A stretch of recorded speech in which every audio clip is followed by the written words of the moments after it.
Was crying today. I saw him wiping tears from his face in court. He said, "I hate myself right now," before the judge and before this sentence came down. He'll be a lot better off in prison than he is in the federal jail. You know, at least there you can move around and you got some freedom on the yard and things like that. Combs, in his own words, saying he realizes he's in a situation where no amount of money or fame can save him. What I want to do with my freedom is, make sure that I can make change. Almost 2 years after the shocking mansion raids and the messy investigation that pulled back the curtain on Hollywood's darker side, Sean Diddy Combs has finally been handed a 4-year prison sentence. His legal team is already cooking up an appeal, and some reports are even claiming that Diddy might pull the ultimate move, asking Donald Trump himself for a pardon.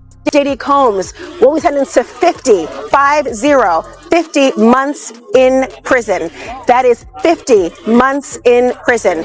Far less than the 11 years requested, far more than the 14 months. He will not walk out of the door behind me in the courtroom today. He will not be a free man for 50 months. The judge says, which is a little shy of 4.25 years. This is a serious sentence that reflects the gravity of your crimes and conducts. He also said this is a hard time away from your family, but also notes that Combs will have a life after prison, after 50 months. This is demonstrating to the court the gravity of the crimes and the conduct, Casey. Here you have it. 50 months for the 2 charges. Transportation for the purpose of prostitution, the Mann Act violations. They tried very hard as the defense today, Casey, to suggest that would be a high sentence given the fact that the defense says he did not financially benefit and profit from these so-called prostitution acts. The judge rejecting it almost out of hand, sentencing the music mogul, convicted in July by a jury of his peers, to 50 months in prison. Back in July, Diddy was found guilty on 2 counts of transporting individuals for illegal activities, but managed to dodge the heavier charges of racketeering, conspiracy, and sex trafficking. His lawyers were banking on that win, hoping he'd walk away with just a light sentence, maybe even be back home in a few weeks. In fact, Diddy was so confident he'd be free that he actually booked speaking gigs for next week. Talk about premature celebration. Prosecutors asking a judge to sentence Sean Diddy Combs to more than 11 years in federal prison, arguing he engaged in violence and put others in fear. A stark contrast to Combs' legal team, who are seeking 14 months, which would see him walk free in a matter of weeks, as he's already served 13 months in prison. Look for the judge to land somewhere in the middle, split the difference, a sentence of maybe 4 to 6 years. Combs was convicted on prostitution charges over the summer, but acquitted of sex trafficking and racketeering, which carried up to a life sentence in prison. A source familiar with Combs' strategy telling NBC News that the mogul plans to address the court himself during his sentencing hearing. Both sides have submitted letters to the judge, one written by Cassie Ventura, Combs' former girlfriend, who was a key prosecution witness, writing in part, "I am so scared that if he walks free, his first actions will be swift retribution towards me and others who spoke up." Combs' 85-year-old mother writing that her son has made some terrible mistakes in his life, which I know he recognized. Before sentencing, Diddy pulled out all the stops. He called in his whole family to speak on his behalf and even filmed a heartfelt video of himself playing with his kids. He clearly hoped the judge would see his family man's side and go easy on him. His children, and even his mom, pleaded with the court to let him go. And of course, in true Hollywood fashion, TMZ somehow got their hands on the very video. Diddy showed the judge chaotic scenes as Diddy's family came to court to support him at his sentencing. How you feeling today, Mama? His mother, Janice, was followed by his son, Quincy, and 3 daughters who entered court hand in hand. Another son and his girlfriend were also there to show their support. What are you giving to the world? I don't think you know, man. When my baby cries. You gotta give her a bottle then. Know that you mean something to people. Know that you mean something to people. Like you live somewhere in people's heart. My nose fell off. No, my lip fell off. Thank you. You wear it? This country and this world we live in may have plans for y'all. I didn't listen to that, and I don't want y'all to listen to it either. And I'm happy to say this is our third school we have opened. This official.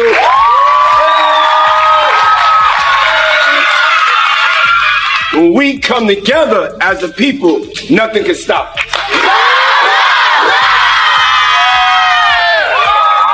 But what I want to do with my freedom is, make sure that I can make change. You will change the world.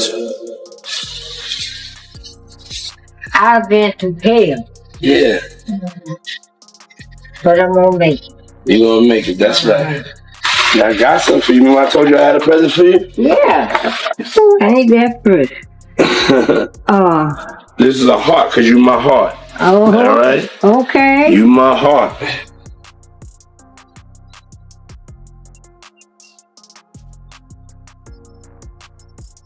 Diddy made a heartfelt plea to the judge, insisting that he'd changed during his time behind bars and truly regretted his past actions. For the first time since the trial began, he actually took the stand, joined by 15 fellow inmates, his family members, and even one of his victims. To top it off, Diddy also handed the judge a personal letter, asking for a second chance and pleading to be set free. Eve of his sentencing, Sean Diddy Combs, the fallen music mogul, writing a federal judge pleading for mercy. He writes in part, "I have to admit, my downfall was rooted in my selfishness." He apologized to two of the women who accused him of abuse, including Cassie Ventura, who he assaulted. This as prosecutors are asking for an 11-year prison sentence for Combs after he was found guilty of 2 counts of transportation to engage in prostitution. Laura Jarrett joins us now live in studio. Laura, you have the letter right there, and he makes it very clear he's asking the judge to be let go to his family right now. Tom, it's a pretty striking letter. Combs, in his own words, saying he realizes he's in a situation where no amount of money or fame can save him. He writes this: "I have been humbled and broken to my core. Jail is designed to break you. There have been some days I thought I would be better off dead." He goes on to say, Tom, that he lost everything from his businesses to time with his children. He's a single father. He also apologizes notably to the women who prosecutors say he abused. He says that video, that infamous video of him abusing Cassie, plays over in his head daily. "I literally lost my mind." He says he's a changed man. He says he's sober for the first time in 25 years. He will have an opportunity to address the court there tomorrow. Remember, of course, his lawyers are asking for just 14 months. Prosecutors asking for far greater, 11 years behind bars. He was acquitted of the charges, though, of course, that could have kept him behind bars for the rest. Diddy did try to apologize to Cassie and his other victims, saying he was ashamed of everything he'd done and promising never to repeat it. But honestly, no one bought it. Not the judge, and definitely not the victims. Cassie even sent her own letter to the court, saying she feared for her safety if Diddy were ever released. And judging by Diddy's attitude when the verdict was read, the judge clearly wasn't convinced that he'd changed at all. Let's not forget reports say he was allegedly hosting freak-offs the very same day he got arrested. Are asking for a substantial sentence of just over 11 years, writing it's needed because Combs is unrepentant, that he largely conceded his conduct, the violence, domestic abuse, drug use, and distribution, and bribery. Former girlfriend Cassie Ventura, who testified at trial, submitted a victim impact letter that reads in part, quote, "My worries that Sean Combs or his associates will come after me and my family is my reality." She says they moved, and she is, quote, "keeping as private and quiet as I possibly can because I am so scared that if he walks free, his first actions will be swift retribution towards me and others who spoke up about his abuse trial." We spoke with attorney Rich Schoenstein, who is not involved in the case. Combs has no prior criminal history, and the U.S. Probation Department recommends a sentence range of 5 to 7 years. I think that's probably the right range. I don't think he's going to get a short sentence like the defense wants, and I also don't think he's going to get the maximum. So I think that middle ground is where most people expect us to go, but we will see. It's up to 50 Cent also sent a letter to the judge, claiming Diddy had threatened him and saying he doesn't believe for a second that Diddy has changed. Dear Judge, I have had an ongoing dispute with Puffy for over 20 years. He is very dangerous. Multiple times I have feared for my life. I think you should consider the safety of the general public, Your Honor, before unleashing him upon them. There hasn't been enough time for him to reform or make any adjustments, despite his trying to teach class in there. As you are already aware, the government has spent the maximum amount of money on deploying federal agencies, which appear to be an army in 2 locations simultaneously. Later, his son, who's dealing with his own group allegations, claimed that the feds had hit the wrong house. Anyway, Diddy's only going to return to hiring more sex workers and keeping most of the baby oil away from the general public. And the babies need it. My Netflix doc on this scandalous subject is coming soon. In the caption of his post, 50 Cent wrote, "This is my letter to the judge on Diddy's case. What? I'm scared for my life." Now, while 50 Cent shared this petty letter for the entertainment of his fans and followers in the streets of social media, there are some people who did indeed write real letters to the judge. Cassie penned a powerful and emotional letter, basically telling the judge that she is still having nightmares from what she endured during her relationship. The moment Diddy heard his sentence, he dropped to his knees and burst into tears. He knows exactly what awaits him behind bars, and jail time was definitely not part of his plan. Now, rumors are swirling that Diddy might start naming names to save himself. If he decides to cooperate with the feds and expose his crew, there's a good chance his sentence could be cut. Combs has been sentenced to more than 4 years in prison. Over the summer, the music mogul had been found guilty on prostitution-related charges. CBS News legal reporter Katrina Kaufman was in the courtroom today in Manhattan and joins us now. Katrina, thanks for being with us here tonight. Going into today, there was the potential Combs could have even been out within weeks. So how did he react when he heard that sentence?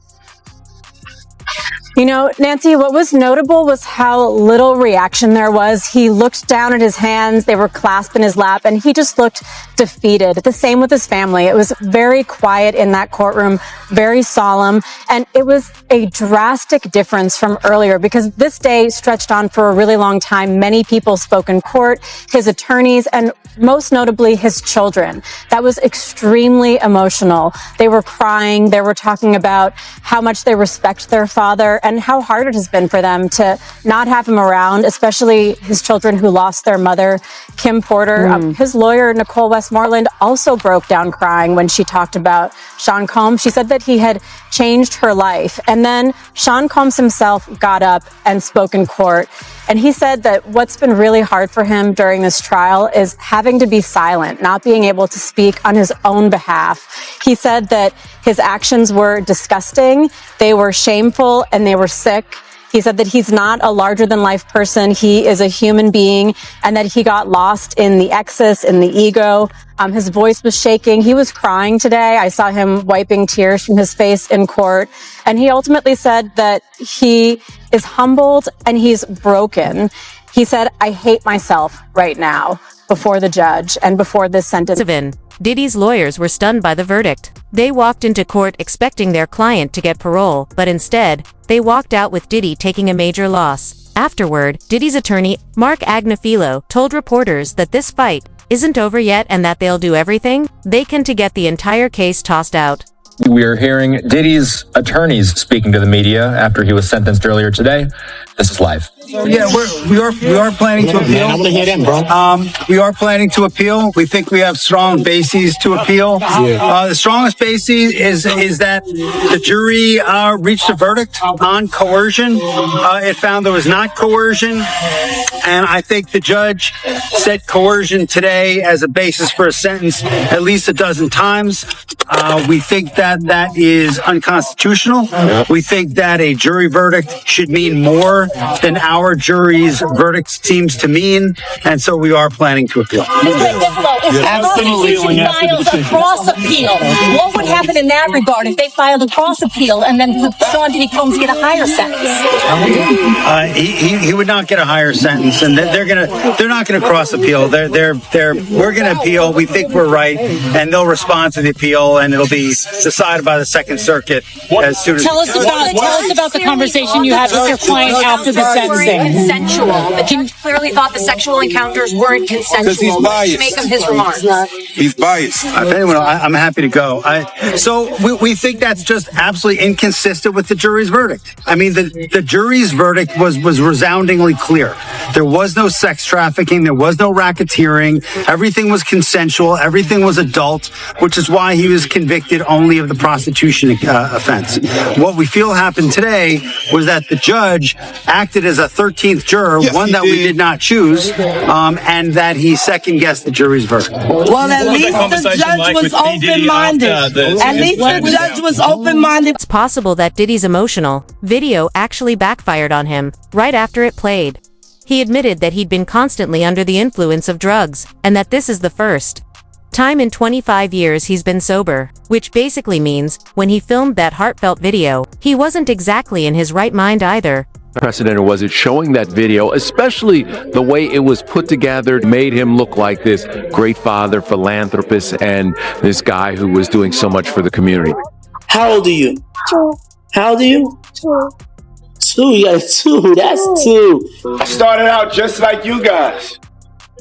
I come from New York. I grew up in Harlem. Clap it up on the sideline. Let's get our energy right. Come on. For the defense, I think they would say it's a balance, and it was well produced. There's no doubt about that. Well, that's what I'm saying. It's such a well-produced video. Does that hurt him that it looks like he went out and hired a production company to make that video?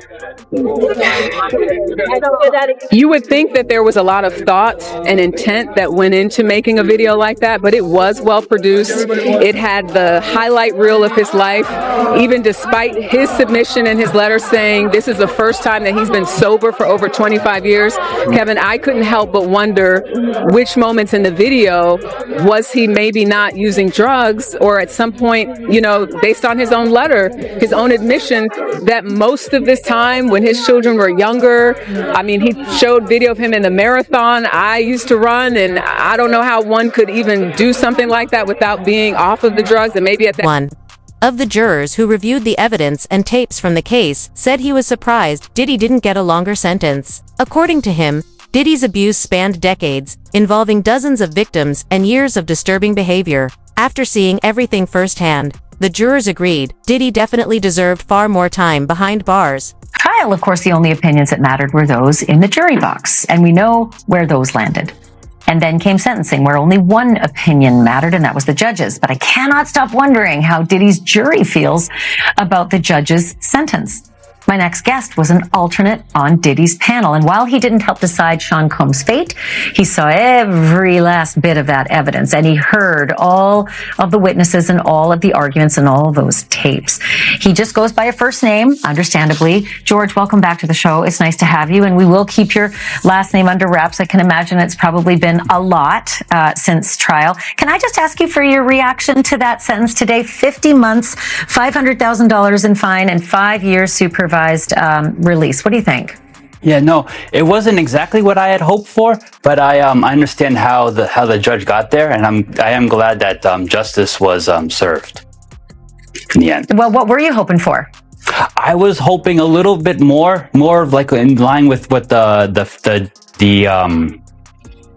federal guidelines were. Yeah, maybe 5-6 years around there. I know the judge gave it a little bit less. So kind of in the middle, I was kind of hoping for, but still, this is, I'm glad that there is, some justice and that, Sean Combs is going to be having some Voice, Avon. The jurors were stunned to learn that Diddy had plans to walk free next week. He was so sure he'd be released that he'd already started making post-trial plans. In his mind, he hadn't done anything wrong, and he still insists he doesn't deserve any of this. Discovered today during sentencing, the prosecutors told the judge that Sean Combs had booked speaking engagements for Miami next week, and the prosecutor said that was the ultimate in hubris. What were your thoughts about that? No, I would say so too. I mean, I'm not entirely sure how he would even do that, because even if it was the 14 months, still that would be a thing towards the end of the year. So I'm not sure what he was really thinking on that. But yeah, it does show the arrogance that he thought that he would just get off on this. But I know that, but it didn't happen that way. Yeah, arrogance is definitely another word for it. I'm also sort of thinking the stupidity, it just seemed crazy to be doing something like that, especially since it got into the hands of the prosecutors and they were allowed to. Former mobster warned that now that Diddy's being moved to a federal prison, his safety is a serious concern. The inmates there will do just about anything for money. And with Diddy's fortune and fame, he's got a massive target on his back. Since he's not headed to a maximum security facility, he won't have round-the-clock protection, which means things could get risky fast. Disappointed, although he really shouldn't be. I think, a 4-year sentence here with already credit for the year or so that he has in, I think he did very well. with respect to all of the drama and all of the circumstance around this trial. You know, there was a lot of bad stuff out there, and I'm not saying, I'm not passing judgment on that, but it just looked really bad, and he could have gotten up to 10 years or 11 years. So I think the judge, you know, took everything into consideration. I think his family today made a very good plea for him, you know, and I think he did very well. That's my opinion. So in your experience, like your own experience and other, you know, inmates that you've seen go through it and then show back up at the, you know, the cell block, how do they take this? Do they bury their head in the pillow and cry, or do they keep their head held high and just pack up their stuff and wait for their assigned new prison? Like, tell me everything. Well, everybody's different. I'm sure he went back was somewhat disappointed, so he's probably, you know, dwelling on that. Hey, it could have been differently. Maybe I should have gotten out. Maybe he's a little bit upset, a little bit angry. I get it. All those emotions come into play. But right now, you know, he's got to get ready. He'll spend a couple of weeks there until they designate him to a new facility. And he'll be a lot better off in prison than he is in the federal jail. You know, at least there you can move around and you got some freedom on the yard and things like that. You know, my thought is he'll collect himself, get himself together. You know, there are ways for him to improve himself. You know, they have the Bureau of Prisons now has a drug program. And if you're allowed to get into that drug program, you can knock as much as 18 months off your sentence. Now, I don't know if he'll qualify, if they'll allow him to go in, but he'll probably start to think about, okay, what can I do to reduce my time now? That's what everybody thinks when you get in there. Is there any way we can better ourselves? He's thinking about what facility they're going to send him to. I'm sure he spoke to his lawyers and he asked his lawyers to put in a facility that's close to his home, close to his family, a low or medium level. I don't think he'll get into a camp. Can you though? Does your request actually count? I mean, I thought the feds just put you where it works for them. I didn't think you get a say in it. Well, here's the thing. The judge, you could ask the judge to recommend. The Bureau of Prisons doesn't have to go along with the judge's recommendation, but it does help a little bit. They do try to sometimes satisfy the judge's request. You can put in a request, and sometimes they'll honor it, sometimes they won't. You know, it's really up to them. They're not bound by anything. Diddy's defense team insists he doesn't deserve this outcome and should be released on parole. They're even pushing to have the entire case thrown out, arguing that since Diddy was cleared of the most serious charges, he shouldn't be serving time at all.